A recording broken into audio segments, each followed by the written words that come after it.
You guys all know the line from Lord of the Rings. There's still one dwarf that draws breath in Moria. Well, there's still one chill that draws breath in Galaxy's Edge. Some people call me. Today, talking about John Campea and how he is shilling out Galaxy's Edge when everybody knows Galaxy's Edge is empty. Okay, I don't know for a complete fact. I'm here in Japan. I haven't been there.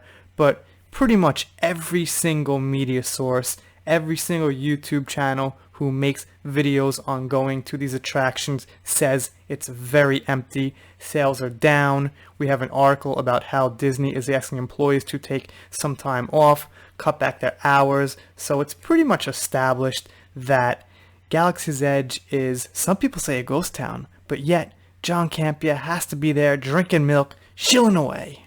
Here he is, right here on Twitter, and this is the picture he tweeted out. He's got the blue milk in his hand. It just honestly doesn't look that good to me. I mean, I can't tell. Maybe I'd drink it, it would be nice, but it just doesn't feel right. Isn't it supposed to be green? Whatever. Anyway, okay, wait, it's the original. Wait, it's not the original milk. I'm so confused. I was going to say it's the original milk Luke drank, but why would that be? Because they're not keeping original trilogy stuff in there. But the green milk is the titty milk, so who the hell knows what kind of milk it is? It's the weird Disney sequel trilogy milk that John Campea is sucking down for $75 a pop or whatever. Here's another one. And you know what? I gotta say something. I feel a little bit bad for John Campea, and in a way, I hope he gets what he wants from Disney. You know what? I really do. Because he is just really putting it all out there.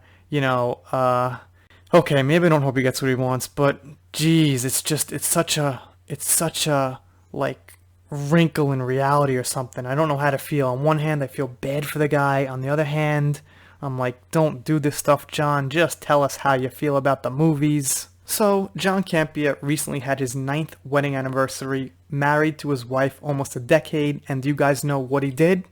I bet you could guess, because I just asked the question. That's right, he went to Galaxy's Edge. How romantic. That blue milk must have been delicious.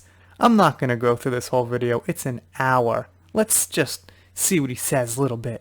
So he goes on to say how they didn't try the blue and the green milk, and they were so upset they didn't get a chance to do that, and they'll probably say something like, we got to go back to try both flavors of the blue and the green milk. Wow. That's what I want from a Star Wars experience. I want a theme park where I could go back and taste 2 different flavors of milk that I could get in 7-Eleven. Actually, 7-Eleven's got like 6 to 8 flavors of coffee or something. Cut. He says that, of course, he had to ride the Falcon. He also mentions that it was a short wait.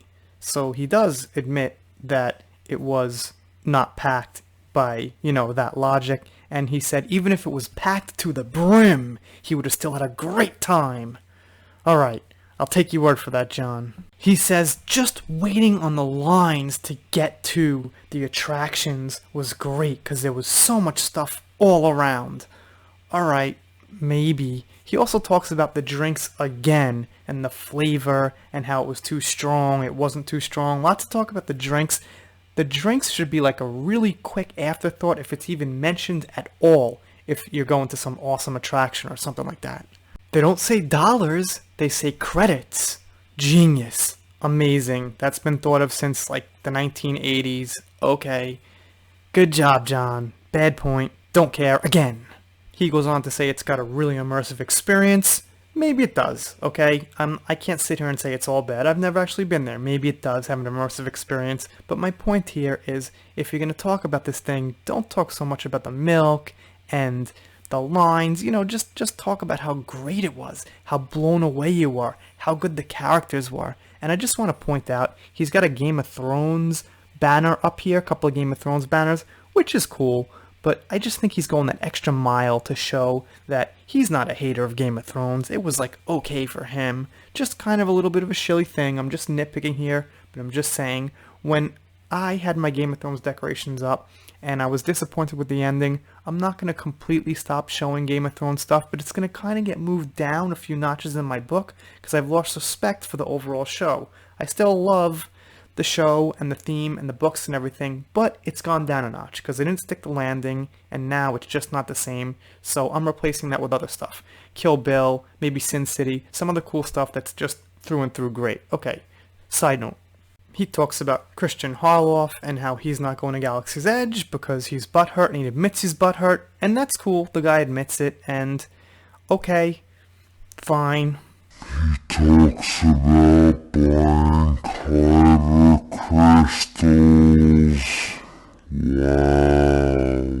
I want to go to Galaxy's Edge to buy some kyber crystals. So then, because he can't probably make an entire video shilling Galaxy's Edge because there's probably not that much to shill, he goes through his super chats, like the last, I don't know, quarter of the video, something like that. I only watched 45 minutes and skipped around a little bit. But, the point is, could you just, be a little bit straightforward about this? Say, it's pretty empty, it's not doing so good, but I tried to make the best of it, or I had a good time.